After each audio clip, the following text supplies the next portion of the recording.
920 centimeters in feet?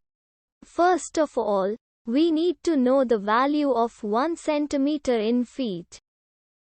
It's always 1 centimeter equals 0.03280839895 feet. Now we have to multiply 0.03280839895 by 920. Therefore, 920 centimeters times 0.03280839895 feet equals 30.1837277034 feet.